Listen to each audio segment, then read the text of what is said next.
tóxico, nocivo, que atinge o teu hipotálamo. Sou médico sem fronteiras a cercá-lo, só eras a irritá-lo, então querem musical. Esta canção eu canto, mesmo num canto, pode ser da televisão, para os surdos de Portugal em linguagem gestual. Estás a visualizá-lo ou preferes um edital numa folha de jornal, impossível classificá-lo, mas posso tentar gravá-lo numa pedra para sempre, até que o tempo separa a nossa gente. Portugal, mas não consigo evitá-lo, eu tento suavizá-lo, bicho mau, juro mesmo, mas cada vez que acordo vou logo revisitá-lo como alguém a projetá-lo. Espelho meu, a vida não é teatro, quero é fazer um hiato desta civilização de piados, com o pau na mão, fiéis estado da nação, contas cheias com as migalhas de pão que nos faltam à refeição. E mesmo que eu tenha dispensado estada, até não me falta nada, vai um carro e um verão a curtir por essa estrada, sem que a vida madrasta me trate como família emprestada, como cadela à mestrada. Sou o filho da madrugada, a revolução é para já. Som da casa, bota em brasa o volume, cada barra é como lume a queimar uma universidade. Aposta na diversidade e fica feta, eclético, sem musicalidade ficas magra, esquelético, originalidade mesmo. Trabalho um sample, um certo, um cântico, um exemplo de um músico, mania de cozer com fios de outros, sempre com alto respeito, tá no sangue, deixa um ser humano Lúcia.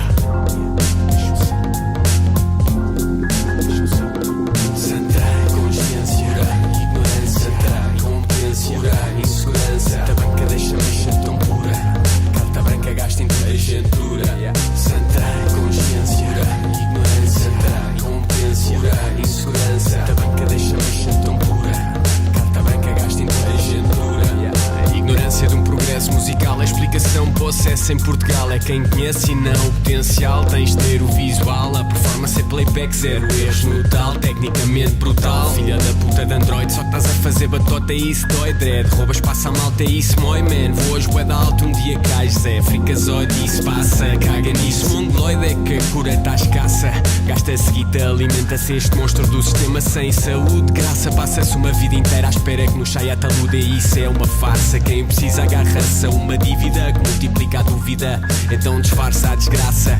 Esta rotina deixa a vida sequestrada, a gente afasta-se a linha do meio da estrada, mente desequilibrada, dependente de um dono. Eu tô calmo, mas há gente que sofre do síndrome de Estocolmo, então cala-te, fuma um porro, o silêncio é de ouro, estás a ouvir? Hoje em dia há muito povo a falar e muito pouco a agir, a pedir, e para quem faz o que pode o meu apreço, peça gente, estamos juntos e um dia seremos a linha da frente. Estás ciente que eu via nadar num pântano, encontrei um barco a rimas, atravesso o oceano, vejo manos a boiar e vou remando, vou rimando, só quero encontrar a nave, a mandar fakes para o espaço, à deriva, a divagar, devagar, sem parar, sempre a gozar, mas falo sério, vomita desasseco, quem tem estéreo, já estou farto de aturar, então canto mesmo num canto, mesmo de um bar.